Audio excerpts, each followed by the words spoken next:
everybody. Just want to say, if you're an entrepreneur and an Asian, I do believe that this is the common problems that you face when your family members don't give you 100% support in your dreams and passion.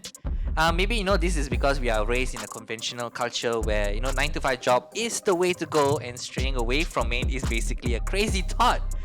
Not only that, now we have a person who actually proved that it is possible to make it big if you put your hard work and passion into it.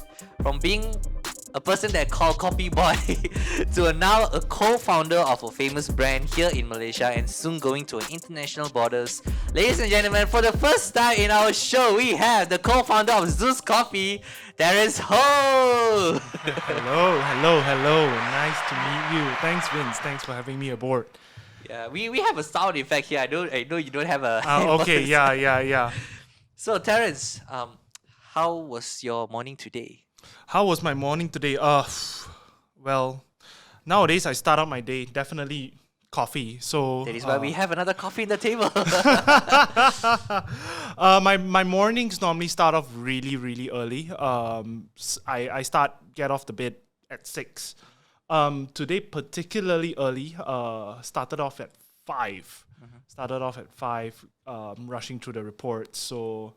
Just came back from Penang, so it was really hectic. Wait, sorry, you just came back from Penang? Yeah, I came back from Penang over the weekends, and my God. and then right after that, it was just work, and here I am today. So yeah, it's been really tiring, but it's been fun. It's been fun, and thanks for having me aboard here. No worries. Thanks for coming, by the way. It was a very hard person to get, actually. After 2 months back and forth, because I cannot find your official email address. Yep. I had to dig deep, finally stalk him cow until I found his social media platform. Give it a DM, give it a shot, and then, you never know until you never try, right? Yep.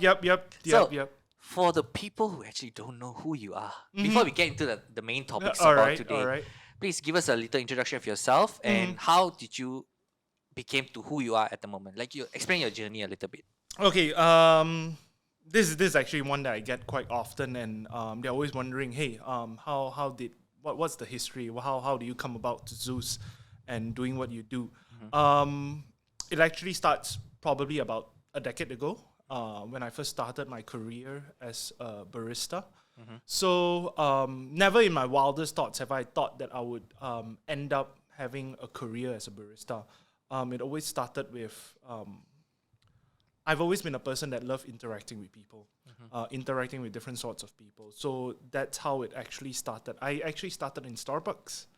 Yeah. Okay. I'm not afraid to reveal that, and in fact, I'm very proud.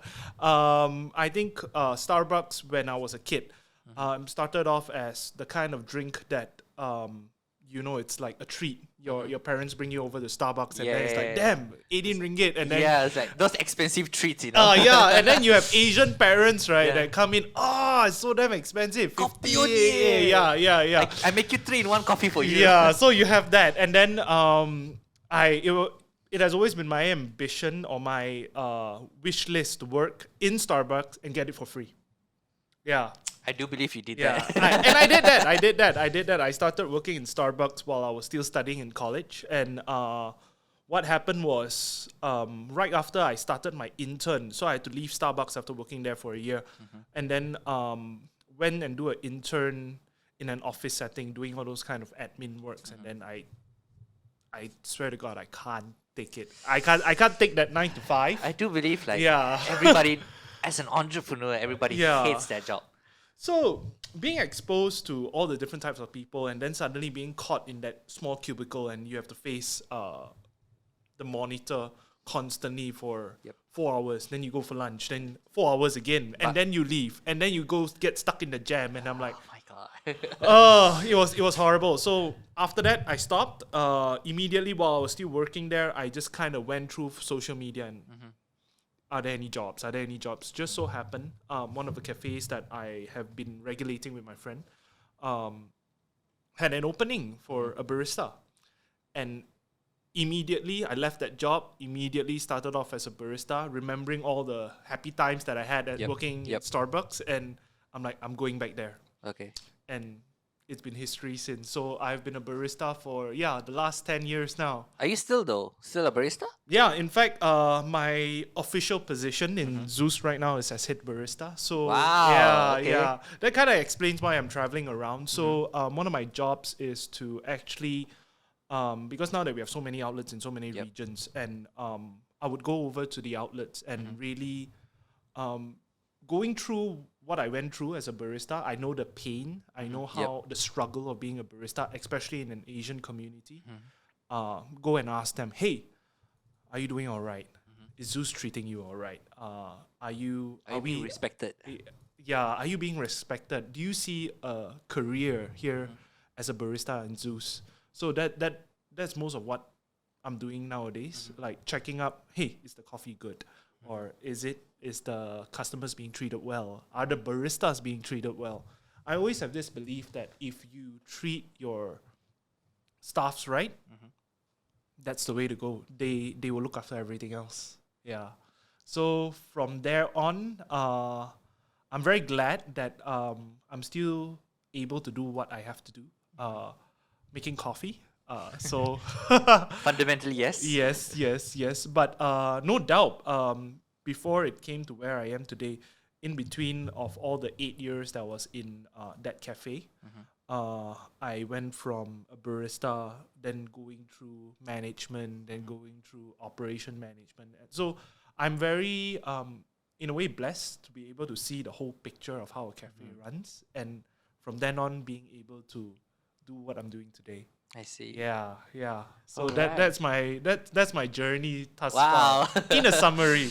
But is that okay? Let's put it in the Asian parents' point of view. Oh, okay. From Yes. a 9 to 5 job, not sure lah. Maybe making a stable income. Boom, become a barista. What the hell? Okay. Because as we know, in Asian, for people who want to do barista work, it's kind of like those, SPM graduate cannot go to college. You nailed it, Yeah, bro. I You don't know. nailed Let's, it, right? let's be honest, Yeah. because even myself, when I graduated from high school, I didn't know what to do actually. I just want to maybe F&B business. Yep.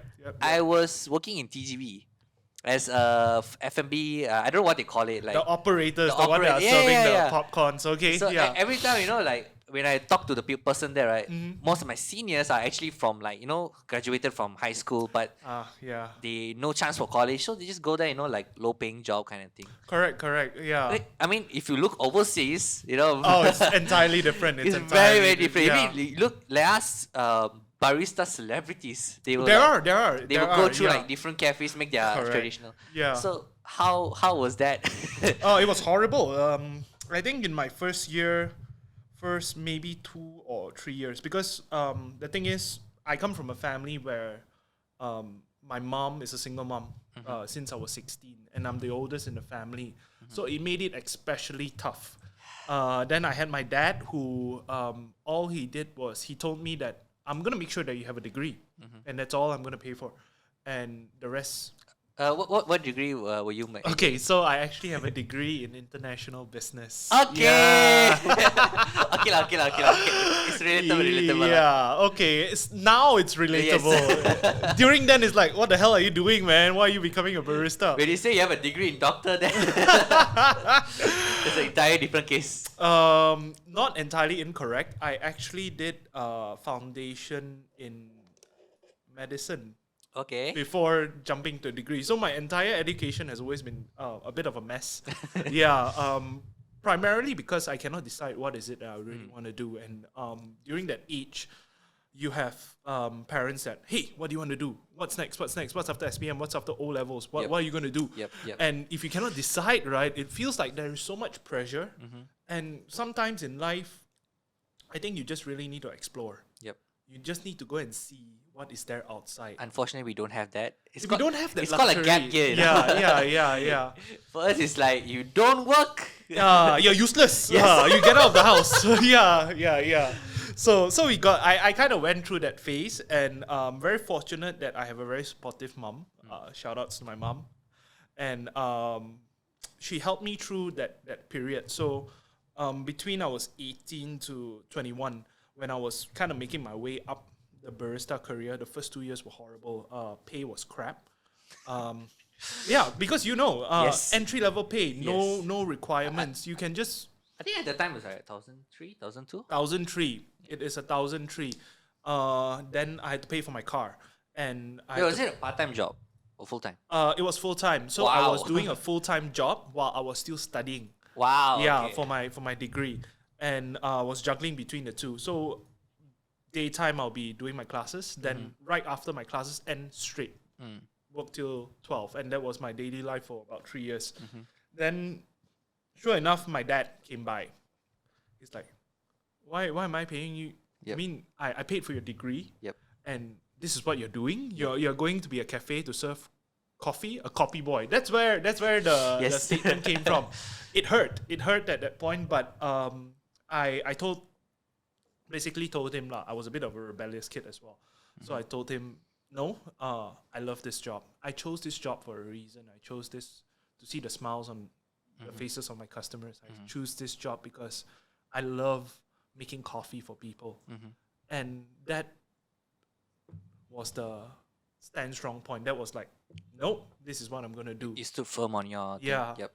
yeah. I had to stand firm for that. And then, of course, my mom was like, okay, finally, after your education mess, you found something that you like to do. Go ahead. Boy, Yeah, okay, yeah. yeah, boy, no Can worry. lah, can lah. So very fortunate, came a very long way from where I was before. But during the first 3 years, it was pretty tough because the pay was not great, and there is not much of a career progression being a barista. Yep. Yeah, so most of the time they'll be like, so what's the max that you can be after a barista? A cafe owner, I guess. Correct, Yep. correct. So, and how to be a cafe owner if you don't have capital, correct? Or don't have any business knowledge in how to Yeah, run. yeah, exactly. Because I do believe you have to have a lot of different stuff to. Yeah, so one of the things that I like to laugh at is that I do know people that who think they have money and then I just want to open up a cafe, and like opening up a cafe is so easy, they think, but then after a couple of years then they're like, oh, why is my business failing? And I'm Yeah. like, It's like, this is Malaysia. You need to Yeah. pay something. yeah. A lot. Yeah, so that's the true fact about it lah. So so my dad was like, the max you can become is an outlet manager at that point. Yep. Okay. Yeah, and I was kind of working my way there already, and by the time I graduated with my degree, the pay that I was getting as an outlet manager was, if not higher than a degree holder's pay. It made the decision so much easier. I love my job. I'm getting paid more than a degree holder. Yep. Why do I have to turn back? Yes. Yeah. So that was the deciding moment that I'm like, no, I'm not gonna do any more office work. I'm gonna stick to this. All right. Okay. Yeah. So, that was an interesting journey, Yeah. from a different point of perspective from your Asian parents and yourself. So, guys, if you're listening, please listen to this next topic and next questions we're going to be asking, because this is not like a typical business channel. It's like, inspiration, No. hard work pays off. Yeah. Never sleep, hustle. Not that kind of, not the kind of bullshit or anything. We're going to ask real questions that everyday business owners are facing at the moment. So especially for this topic will be more related to F&B businesses. All right. So before we dive into that business questions, just tell us a little bit of your own business, which is Zus Coffee. How did it all started, and just little fun fact about Zus Coffee. Okay. I think that's a very nice way to start it off. So yeah, right after the outlet manager, then I had that entire corporate experience of climbing up the ladders, going through warehouse, going through procurement, going through operation management, and at one point I felt that, hey, I think I've learned enough. I thought at that point I learned enough. Then I went up to my then boss. I said, hey, I've been working in this company for the last 6 to 7 years at that point. I think I'm ready. I think I'm ready to have my own cafe.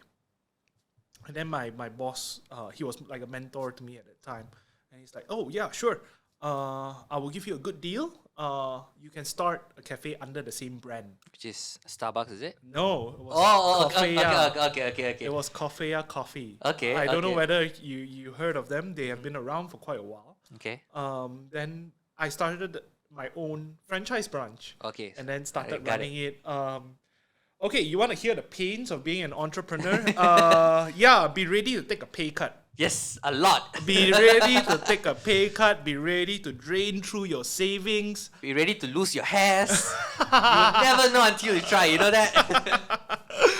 Yeah, so that's what happened to me. I started my first branch. Yeah, now I can call myself a boss. Entrepreneur. Yeah. I mean, at the time, entrepreneur was like that. Owning thing, your right? own thing. Yeah. Yeah. So me and my partner, my then partner, I said, hey, I need some capital, and then you want to start a business. Let's get it on together. So started my own franchise together with this partner of mine, and yeah, we were running it. So for those of you who don't know, I got probably a 70% pay cut. Yeah, because the revenue that my cafe was generating wasn't sufficient Yes. to cover my pay. Yes. But I kind of counted, and I told my partner, hey, I can survive with this much. I really need But honestly, this right? much. Honestly, right? You can't. But you have to do it. You know, it's your baby. You know, it's your business. You have to do it. If not, you don't want to see losses. Yeah, correct? At one point, I was joking to my staff. So I was just telling them that, hey, do you have any idea that you're getting paid more than I am? Yeah. And it was true. And I think they are able to see it. So some of them have actually followed me up till now. They are with me in Zus as well. So I'm very glad for that. So what's funny is that you have that pay cut, and then you see your savings just dropping. And then very fortunate, along the lines, I met another partner. He was the person that was doing our accounts. So for those of you, if you're hearing this, you know who you are. Then he kind of, hey, I want to get into the F&B business as well. I've been doing your books. Then let's get in this on together. So it's like, I like this concept that you have done here. It's not making money, but I think we can make it work. And with that, spoke to my ex-boss again and said, we're going to start another one. We're going to make it bigger. We'll make it more profitable. Another one means like under the same brand? Under the same brand. Okay. So I had 2 franchise outlets at the peak of that. And we wanted to scale the business because we are hungry. He's hungry. And we are like, we don't end with 2. We want to end with more. Maybe 5 or 6 outlets. But the thing with franchise business, another business thing, there are a few things that are going to kill you. One is the royalty. Yes. One, then the stocks. Because franchise business always take a markup on top of the stocks. So for instance... You mean like the materials? Correct. Okay. Because think about it. Let's say if Zus were to one day franchise, okay? You are carrying this cup. It has my brand. Okay. You are paying for the brand. So the franchisee owner, let's say the cup is 1 ringgit, but they buy it for 2 ringgit. Maybe 1 ringgit 20 cents. It's It's not that fair very high markup. mark. Correct.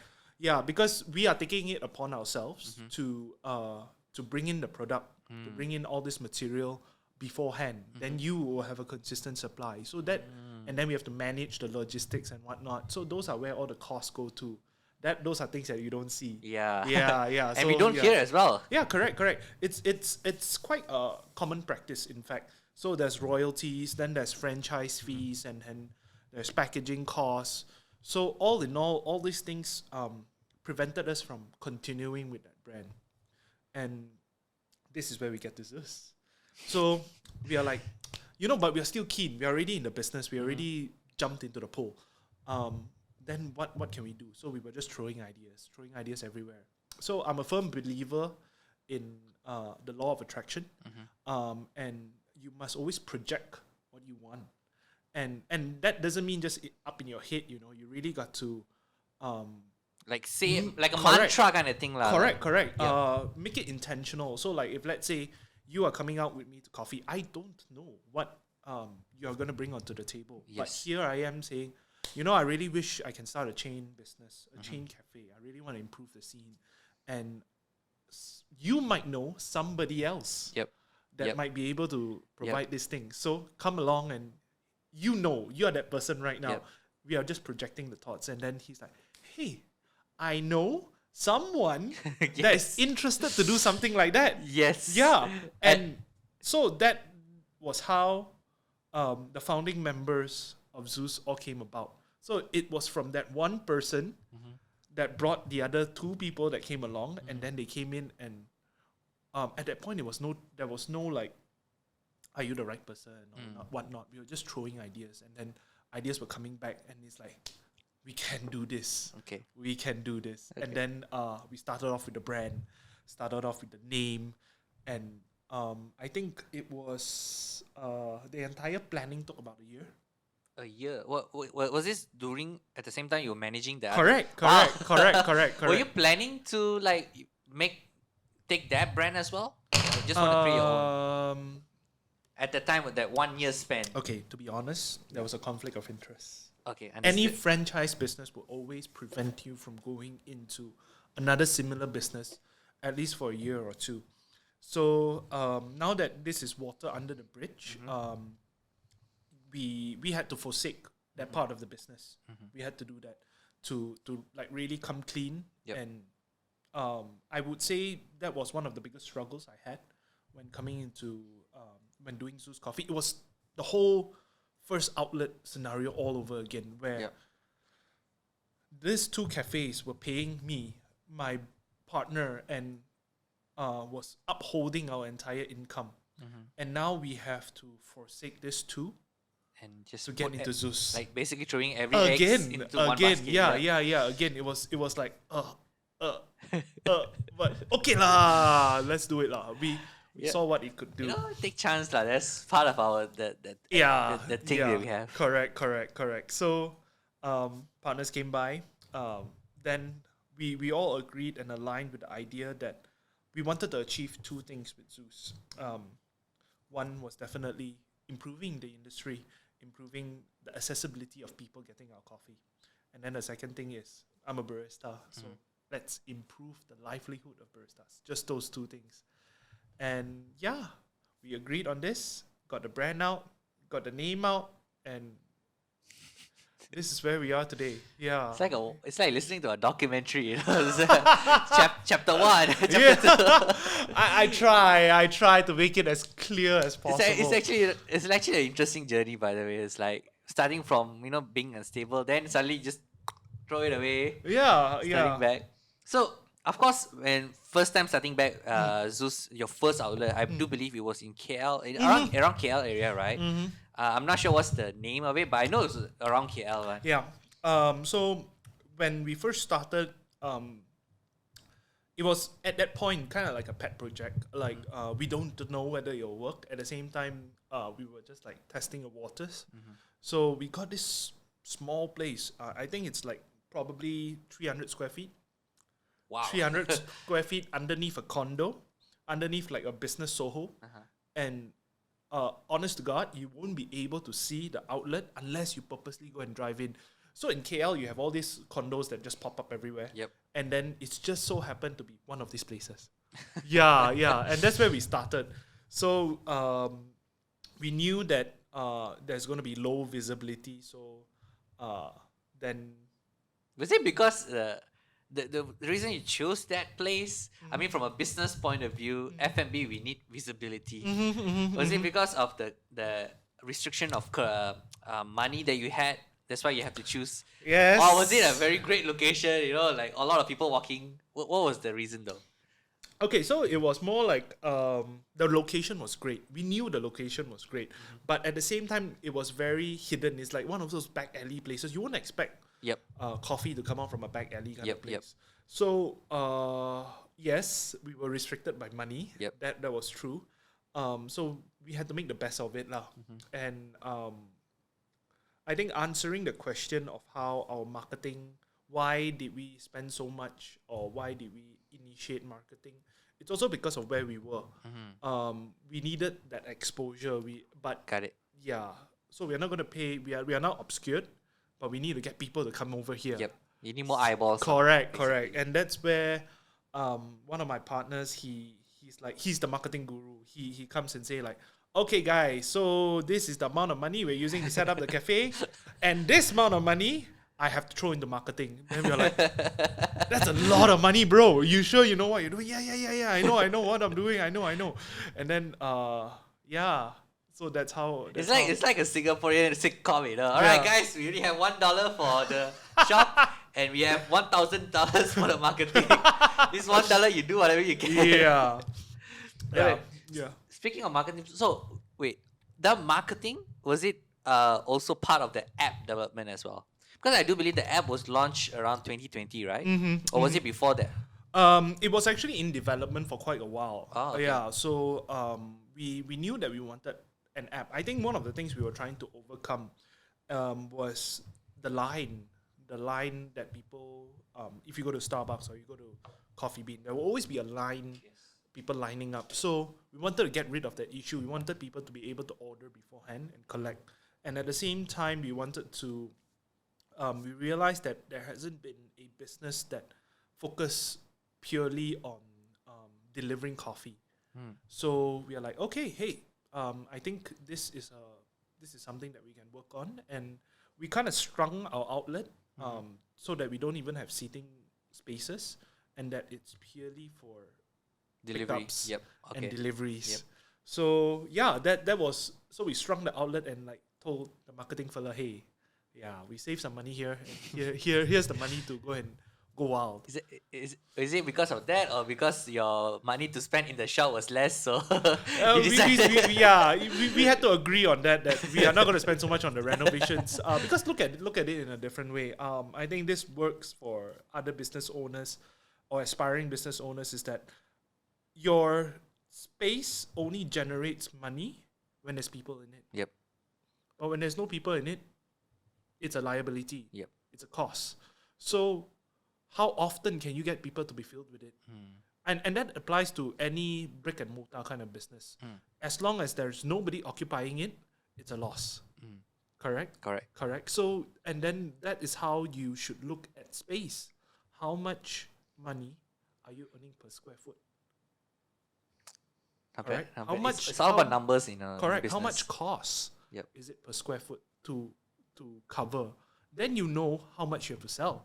Then you know how much you have to charge. And that is how you plan out your business. And not just, I'm going to buy this 1 million square foot, building. 1 million square foot. Whatever the heck, fill it up with 100,000. Confirm got people coming Confirm got people, but you probably only have 1-2 seats. Yeah. And All sit on the floor lah. And then after that, everybody comes and say, the partners come and say, why are we not earning money? Well, yeah. I mean, okay, that time, yes lah, but now, there's some cafes, they call it aesthetics.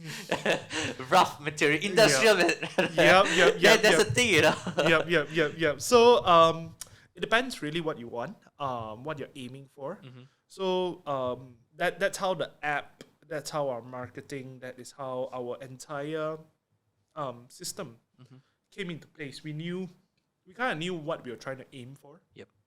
And how to get to it. So there was the marketing aspect, that was the app, and we wanted to leverage on this both and fill up a space that we identified wasn't there before. Yeah, so I came from the specialty cafe scene. So, and I also worked in a commercial cafe, which is Starbucks. So there's this very big gap between these two players, and that was where we kind of settled in. Yeah. Okay. Yeah. All right. So, I want to discuss more about the app on a later topic, but I want to ask you, like, from total 4 of 5 partners, right? From 5 partners, I do believe you have staff as well, or were your partners were the staff? Starting up? Yeah. Everybody was the staff. Yeah. Okay. Yeah. So from, let's say 5 staff, right, to now, I do believe it's 71 outlets in counting, right? Or 61. We have 127. that was my last count. I think we are at 127 right now. God. Yeah, Alright, so 127 outlets. I'm probably sure I lost count on staff. How did that happen, and what were the steps you took in, and how can, let's say another person wants to accomplish this, what will be the starting position will be? Okay, I think one thing for sure is that if you're pursuing this for money, don't do it.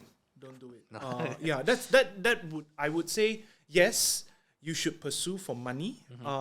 That's the end goal. That's not should be your own Yeah, your main that purpose. shouldn't be the objective. Yep. That shouldn't be the objective. The objective should be to either grow the market or do it out of passion, out of love. Money should never be the first thing, because if money is the first thing, then there are better things for you to do with Yes. your money. Yes. So yeah, to answer that question, how did it start? Yes, so it started, remember, with the first two things: providing quality coffee, make it more accessible, growing the livelihood of the baristas, and then we started with one outlet, tested it out, and then we saw that, hey, it works. Then let's try it at another place, and to identify whether it's not just KL that has it. So our second outlet was in PJ, and then we did that same thing in PJ, small 300 square feet. yeah. In the most like unknown of places. Actually, it's not that unknown lah. You know, Atria Mall. Ah, okay. Yeah, we started at Okay, Atria. okay. Okay. So I remember that time when we were looking for the outlet, it was so funny. I was walking alongside my partners, and then my partner was the one that pointed out this place. Yeah, we are gonna get this place. I'm like, no, no. But then he's like, remember Binjai? Then I'm like, oh, okay, we are getting it. It's like you remember now. yeah. Then that worked, and then we, for a brief time, we had a few like cloud kind of outlets, tested out the cloud concept. Didn't really work. Then we started realizing that Malaysian, I think it's kind of like hardwired into us already. Asian cultures will always like a place to sit and chill. Yes. Unavoidable. Even if they're not drinking coffee also. Correct. They just like to come out. I think you can see it in. It has always been around. It's just that you probably don't notice it. But Yes. look at kopitiams. Yep. All the uncles or the aunties, they can order one cup and they can sit there the whole day and talk until the yeah. So it has been ingrained in that culture. And you look at mamaks. Mamaks is the exact same thing. People just look for a place. You think they like the limau ice? No, they are just there to hang out. Yep. Just Yeah. something for the mouth lah. Correct. So then we transitioned to a different model where we started allowing more space. So that is how you see all our current outlets right now, giving a bit more space. So back to the question, if you want to come into this,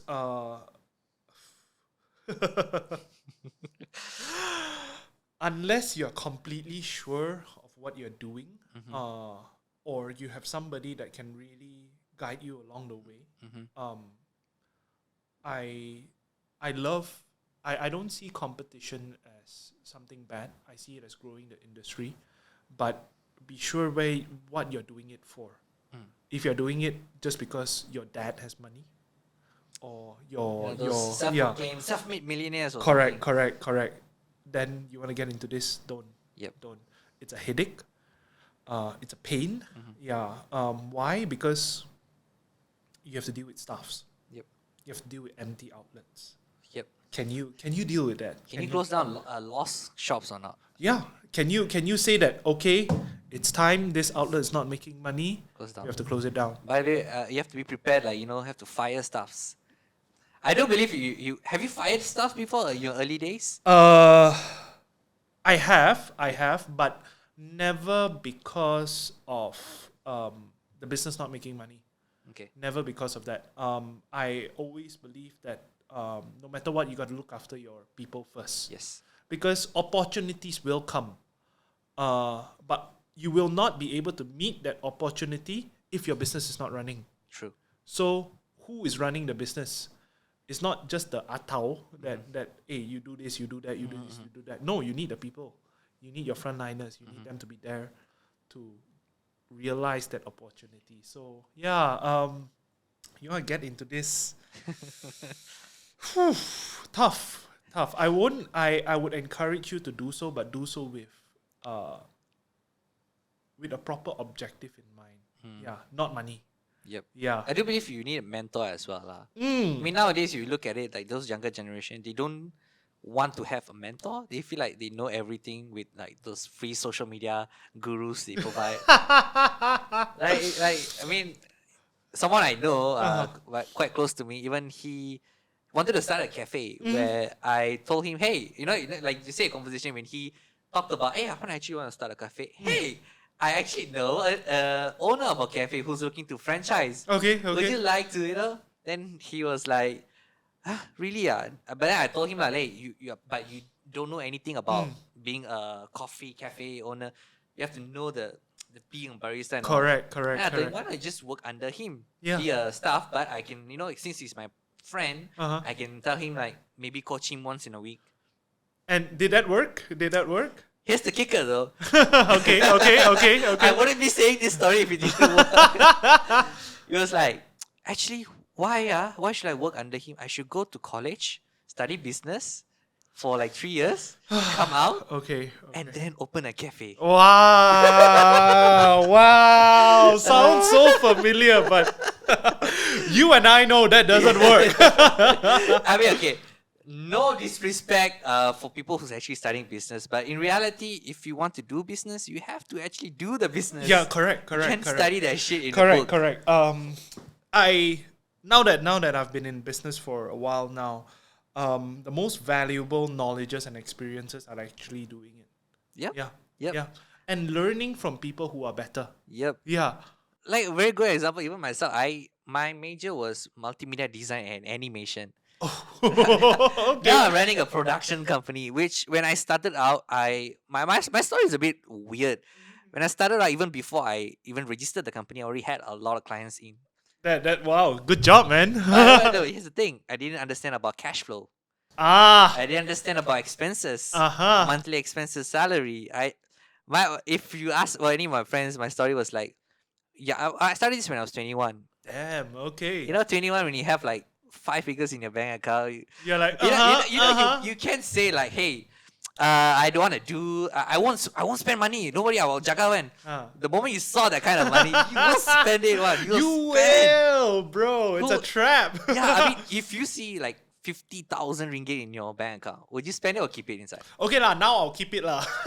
After the experience you went through, right? It's always like that. Yeah. You have to experience what you have to do. Business. Correct. So yeah, I mean that's why like I do believe the younger generation need to have a mentor.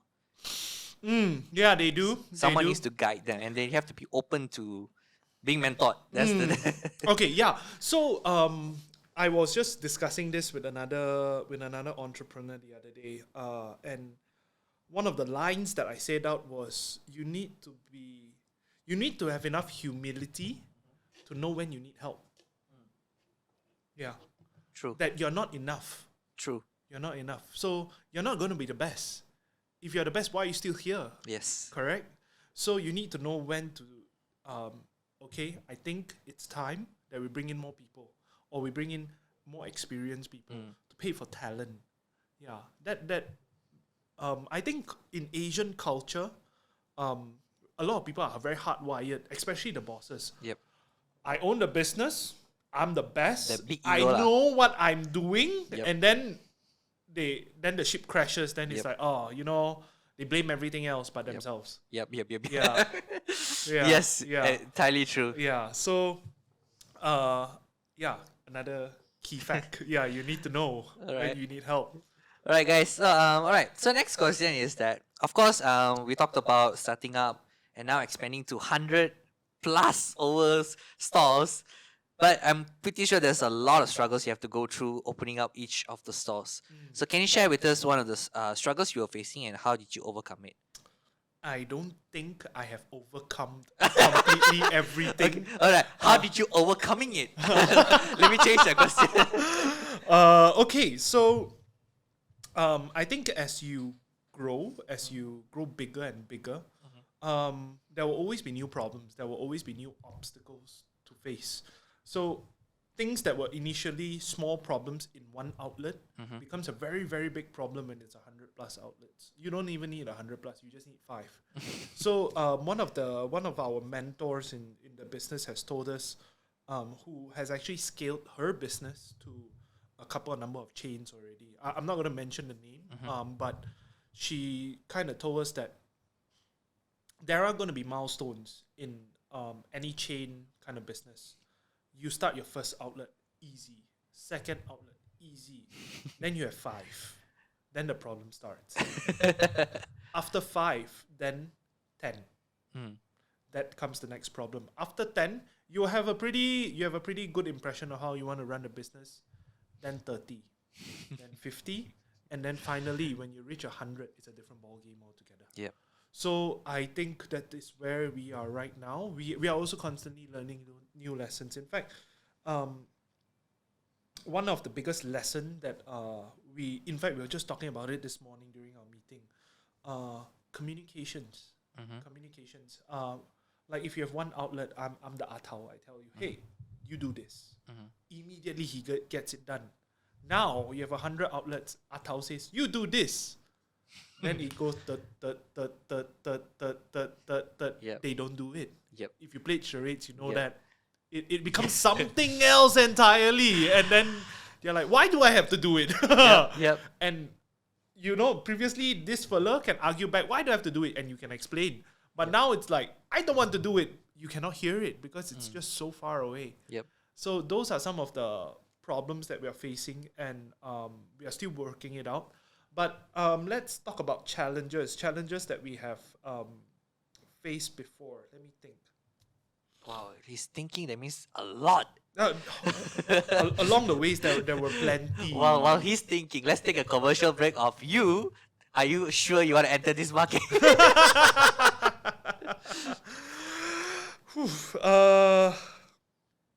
Wow, crazy loads. I think until now, the consistent problem has always been hiring. That's so weird though. We just had a conversation about this from a previous podcast guest about hiring as well. How is it changed in terms of marketing? Okay, so any problem, I believe there was this one quote from somebody that if you're able to well put your problem, if you're able to describe your problem perfectly, 50% of it is already solved. So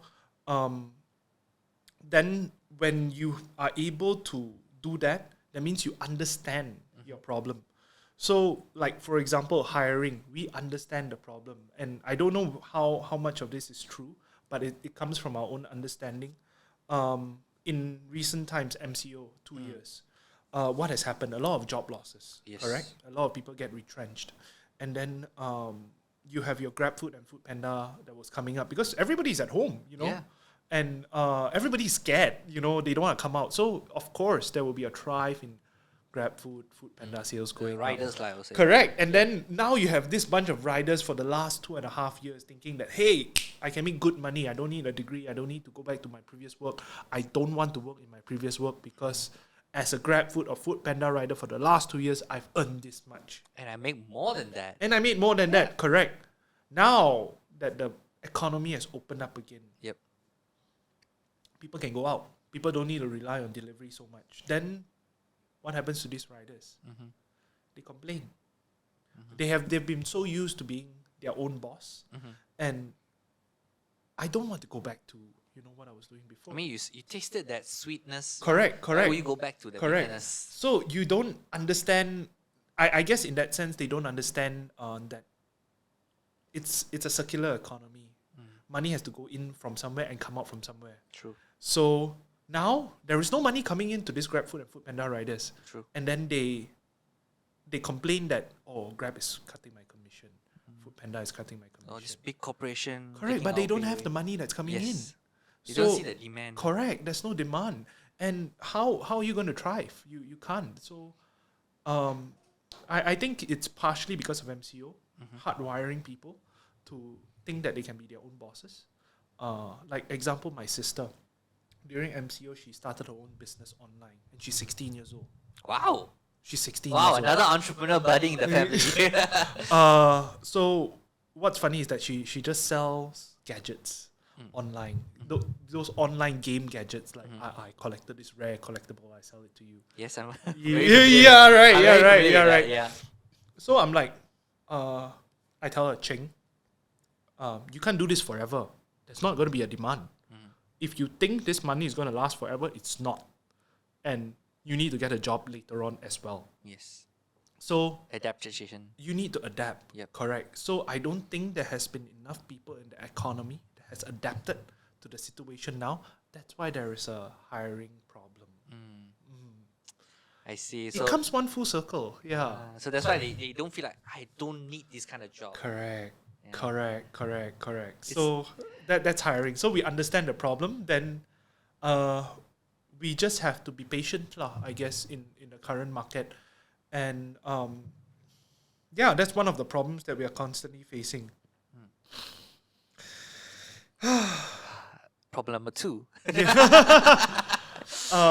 Problem number 2. Oh, at one point in my life, I thought news will never disrupt the business that I'm doing. Like, you know, News? like example, I think one of the most funniest things that has ever happened, and we are still laughing about it. I don't know if you recall, there was this case where that Evergreen ship was blocking the Panama Canal, and then here in Malaysia we're reading the news, you know, blocking. You see what happened, and then I think 1 or 2 weeks later, right, my supplier comes, hey, do you remember that Panama that ship that blocked the canal? Yeah, part of one of the ships that are transporting oat is our ship. So expect oat disruption. Might delay. Yeah, expect a oat disruption. And then I'm like, wow, that actually happens. That actually affects the business. Funny stuff. And then another recent one was also beans. So Colombia, one of our beans is actually from Colombia. The Colombians had a strike. They didn't want to work. They didn't want to plant no beans. So no beans was getting out of Colombia. And my supplier comes and tell me, the Colombians don't want to give us beans. Then it's like, yeah, you can't do anything about that. Would you like Mexican beans? Would you like, I have this backup beans from somewhere. Would you like this one? Then I'm like, oh, damn it. Yeah. So in cases like that, does that mean that I stop selling coffee? No, I can't. I need Find to- solution. Correct.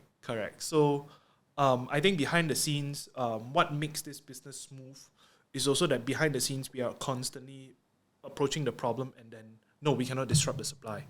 We need to make it happen. So Is that why the tea was introduced to the menu? yeah. Imagine if your business is like putting all your eggs in one basket. If you only have coffee, no coffee, then macam mana? Yeah, that's what I was wondering. I was one day I was scrolling through your shops, not recently, like a few months back, because it's called Zus Coffee, but so I don't think they will be selling tea, and I do believe you didn't sell like pastries as well, right? Yeah, At the first- previously. Yeah, we did and that. then I was like, I started seeing all. Why you got tea here? Yeah. No hate to tea lovers. I hate tea. Okay, I don't even drink it. Only if somebody forced me to drink it. Okay, yeah, sure. I'll drink it. Okay. But I was like, is everything okay here? Yeah. So part of the reason is that so I think why Mamak can attract such a crowd. It's also because they have everything. Like for example, if you go to a Mamak, there's always those few drinks that you order. Teh ice, lima ice, teh ice, Milo ice. So that variety is what provides people an avenue to come. Yep. Yeah. So Zus Coffee, if we just have coffee, we probably don't have a other bunch of people. Yeah. True. Yeah. All right. So is only problem number 2, or you have like infinite Hey, problems? if I were to go through the problems, it would probably be an encyclopedia of problems. I do think I can make a documentary out of this. Imagine a funny one. A funny one is our uniform is white. If you realize our uniform is white, and then we want to make our baristas look classy. So we have this long sleeve white shirt. I mean those high-end chefs. Yeah, then they fold it up like they look like proper business people. They can just walk into the office and work. And then we're like, hey, looks good leh. You know, our barista all look good. Then when you put it down into a more practical sense, they're making coffee for Yep. day by day. It's hot. So it's not practical on operations. And then they come, it's like, hey, white shirt, kena chocolate, kena coffee, kena tea. then what? So then that becomes another aspect of do we uphold the image or do we uphold the barista's the practicality correct, essence, yeah. correct. And I think we have gone through that a few rounds, and we are still trying to find the best way to optimize that. But yeah, that's another problem in itself. Yeah, you know, if baristas are dirtying their clothes, they have to wash it every day. Yeah. They have to spend their own money to You'll wash be as well. able to see a morale issue there as well. Yeah, so that's pretty interesting in itself as well. Yeah. All right. So let's move on to the next one. Let's dive into marketing. So I do believe you have your own marketing plan as well. We would like to, if it's okay with you, if you can share us with you your previous marketing ideas that you did and was very successful. Maybe those who are listening to this can take some inspiration from this and maybe spark an idea. You know that moment, aha! I never thought of that. Yeah. So we're gonna be talking about marketing as an F&B business, not necessarily have to be coffee, but as an F&B business. Um, what should we the plan be and how can we execute it? Okay, so when it comes to marketing, I think I've learned a lot from being in Zus, from working with my partner, who's an absolute genius in like content and direction of marketing. So one of the things that I've learned is that marketing is not one-dimensional. There are many ways to look at marketing, and I think the most let's give an example of a one-dimensional marketing. You would think that marketing is adverts or posting onto social media, is that marketing? Or hiring influencers to come to the cafe, is that marketing? Or paying for photography, putting up very nice pictures, is that marketing? Those are part and parcel of marketing, but marketing actually goes way deeper. So like for instance, marketing is also about partnering with other brands. That's marketing as well, and finding that mutual benefit. So prior to having a name in Zus, I think the only form of marketing that we were able to do was a lot of social media. Social media we paid buckloads of money to social media. We had to. Nobody knew where we were, so we had to get it out.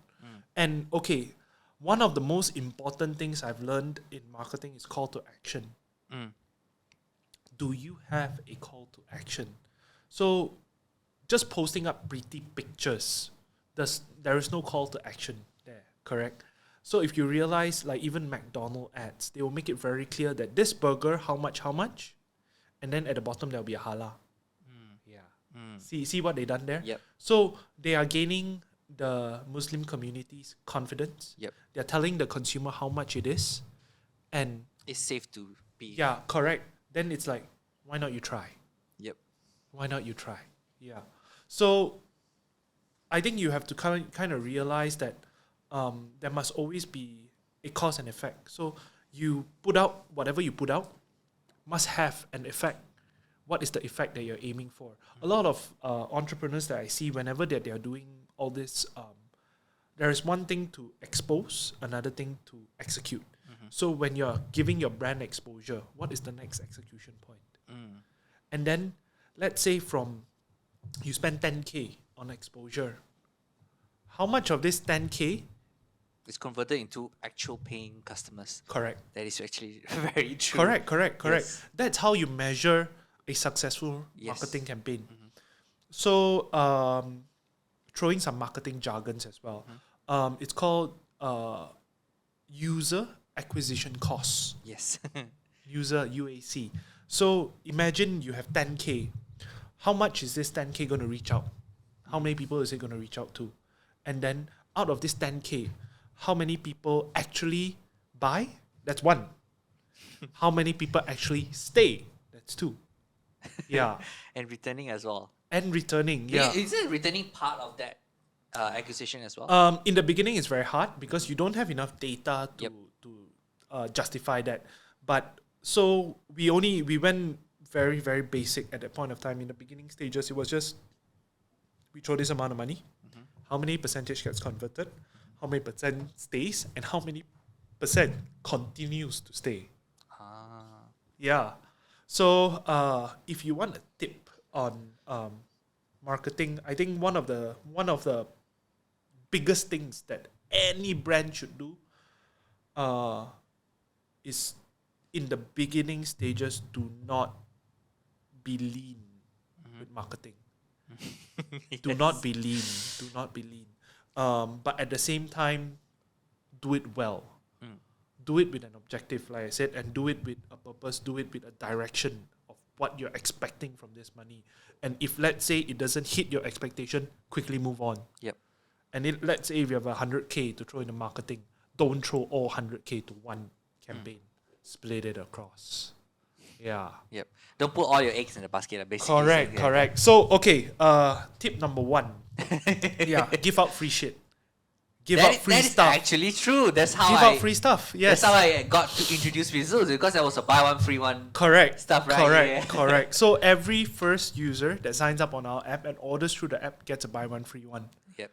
That is the best way to attract people. Needless to say one. Yeah. So in fact, I think in our first store, we went a bit further. For our first download, for I think the first 10,000 customers, the coffee was free. But so you don't actually it's a loss, right, in terms of your you think company. you think whether it's a loss lah. So But yeah, it's a loss in the front part. If you look at the bigger picture, Correct. it's actually a bigger gain, right? Correct. So let's take that case study for example. You have the first bunch who is all free.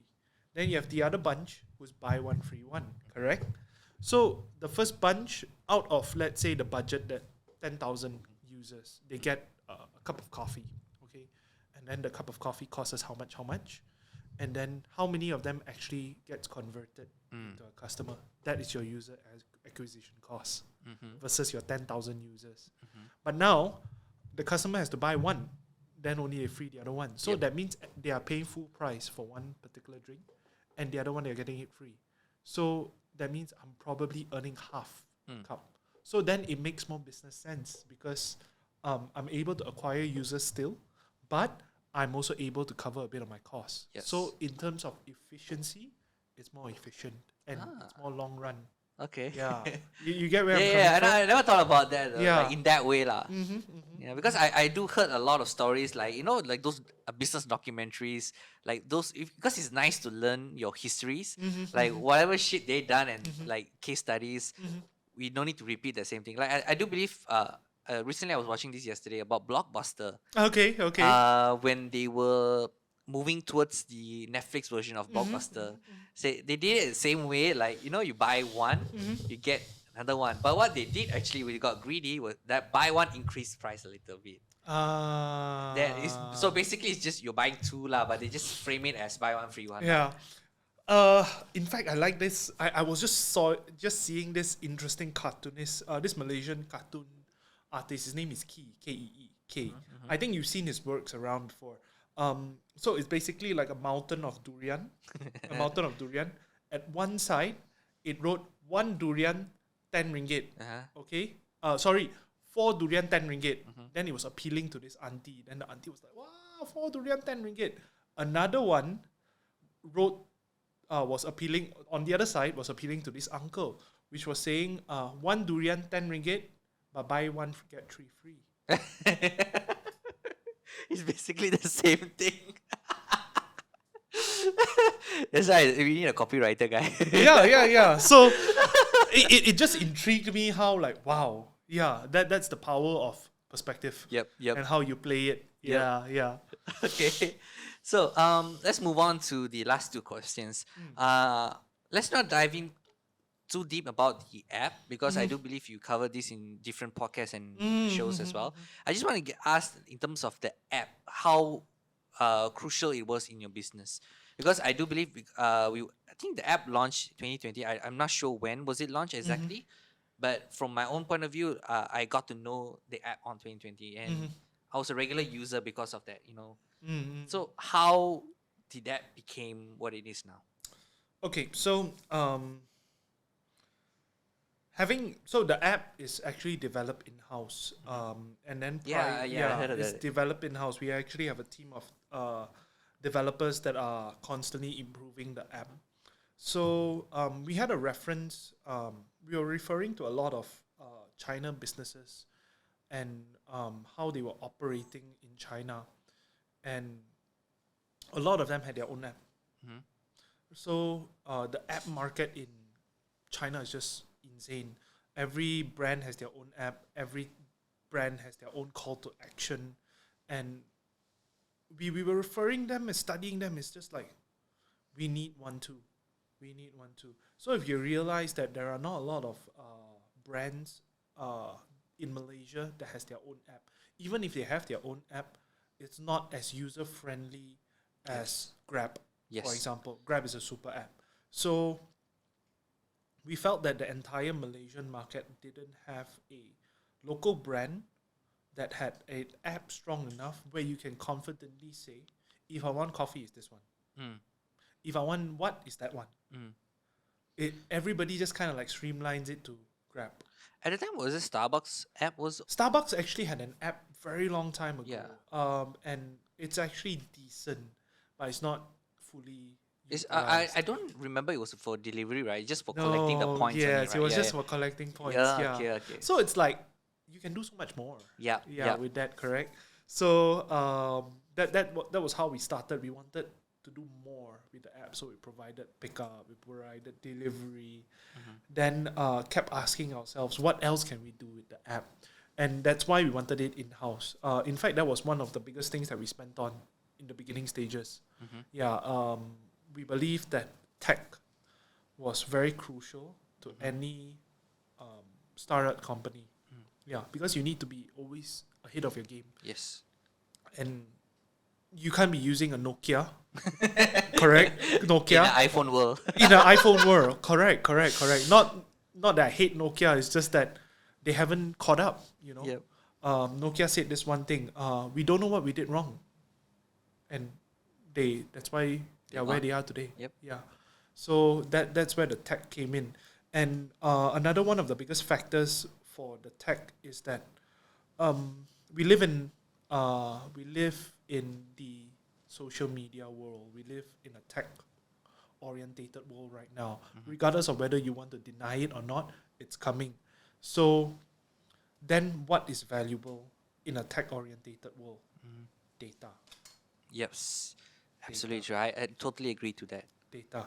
Yep. So the more you know, the better of an upper hand you have, Yes. and the better decisions you can make. Yep. So data is everything. Yeah, and I do think that's why Facebook are still here as well. Correct. They have a lot of data. Correct. In fact, you cannot put a value on data. Yes. Correct. So, would you say, let's say, if today I want to find out information about Vince, okay? Yep. How much would you say your data is worth? You won't say it's RM1, Yep. For your purchasing patterns, for what you normally drink, your age, your demographics, where you normally go to buy. Your likes and dislikes. Correct. So I can just say, hey, Vince data, you want his data? You want it on a subscription, or do you want it on a one-off buy? Yes. Then you know where he goes. Yes. But that's exactly what every social media company is doing. Yeah. Nothing is free, guys. Correct. Even your Gmail is been tracking, that. Correct. Why do you think you go into YouTube, you open the ads that they are serving you and the ads they're serving someone else is completely different. It is It's true. data. Even TikTok. Correct. So Like, your TikTok videos might be different from mine. Yep. Yep. The algorithms, they're also different. So Yes. yeah, that explains the tech as well. And okay. explains the app. So we're coming to the last questions of the podcast. It's been an hour, guys. So if you guys are listening until now, thank you so much. Just to show the Terence, Terence, we have viewer count. If you want to join us for the next round. So the next one is a bit close to my curiosity, because your slogan is called "It's a necessity, not a luxury," and I do believe that coffee is fucking joking or not? It's so expensive. Like 2 days ago when I went for production shoot, I just needed an iced latte and it was 16 ringgit. Ah. It was just smaller than this cup, like the cup I'm holding right now. Yeah.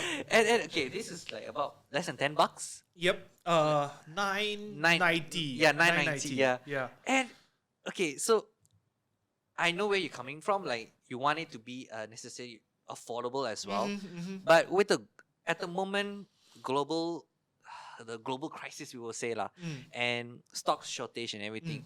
Do you think Zus can still uphold that slogan? It's a necessity, not a luxury, and selling it in an affordable price. Definitely. Why do you say so? Boils down to the same thing that I initially said. Do we want to make it? We want to make it accessible. We understand that coffee is a necessity to a lot of people. A lot of people need a cup of coffee. Yes. And like myself, I won't pay for a kopi peng, even though it's cheap. But you can't have that thing consistently. Yeah, kopi peng is mostly sugar. It's not Correct, coffee, man. correct. It's not even like coffee. My grandma drinks kopi peng every day.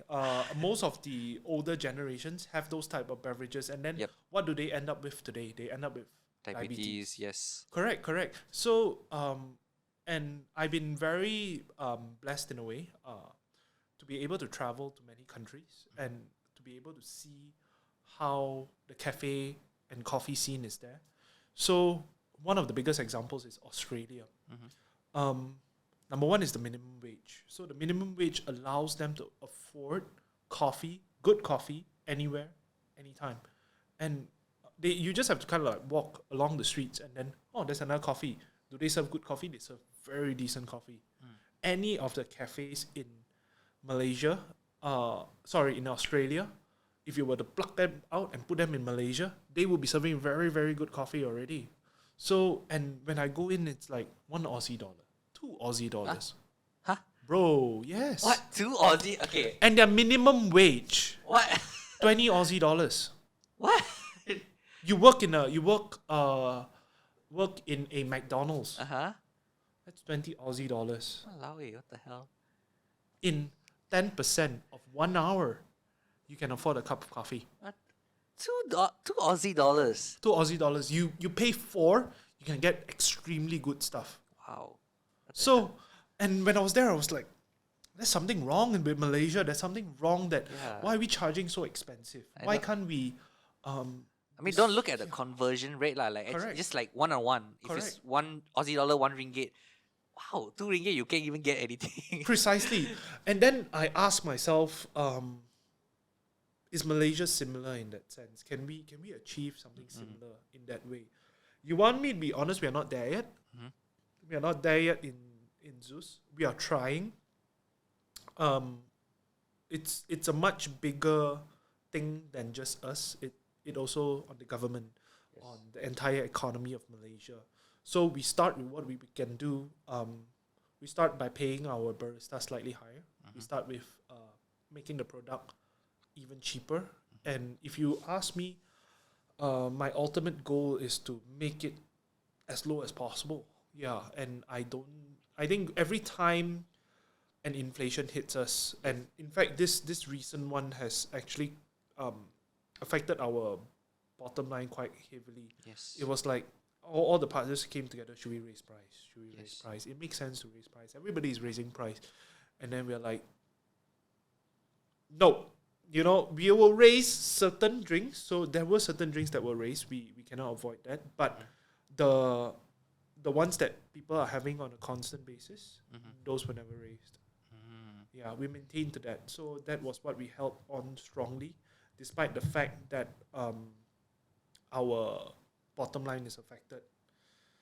So yes, we will try, and we will try our very best. At the same time, this is the problem. See?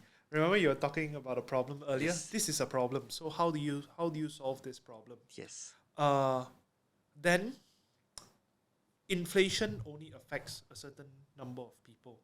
Why is it that during an inflation the rich get richer? Yes. Do you know how it works though?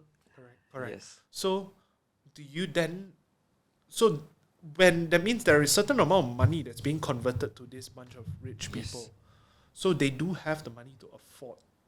So I think we have been very blessed to be able to grow to where we are today and to know a few people that are able to help us along the way. So we have this problem, and then same thing, law of attraction. We want to solve this problem.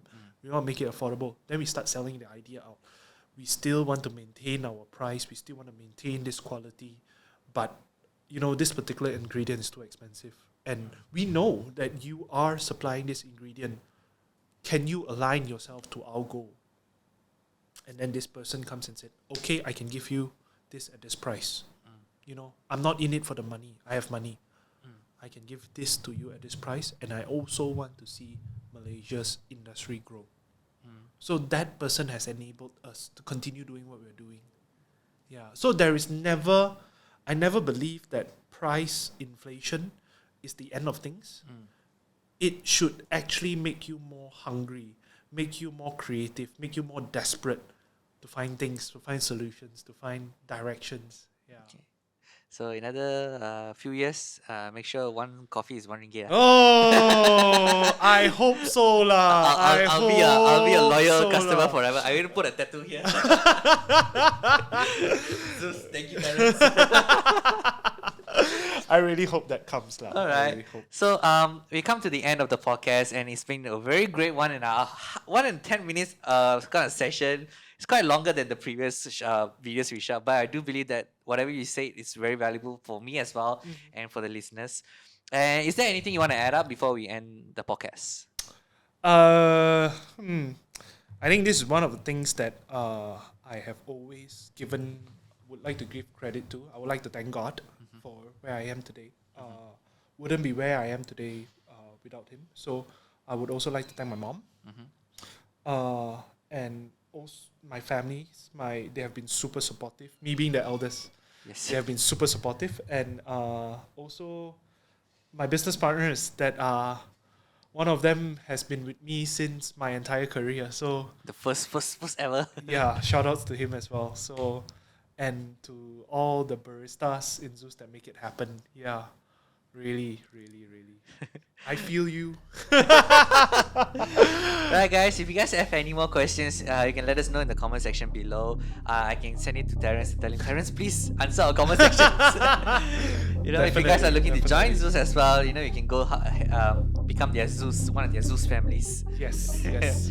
So, Welcome. thank you guys for listening, and always, guys, go out there, discover, connect, and inspire. And I'll see you guys in the next video. Ciao. Ciao.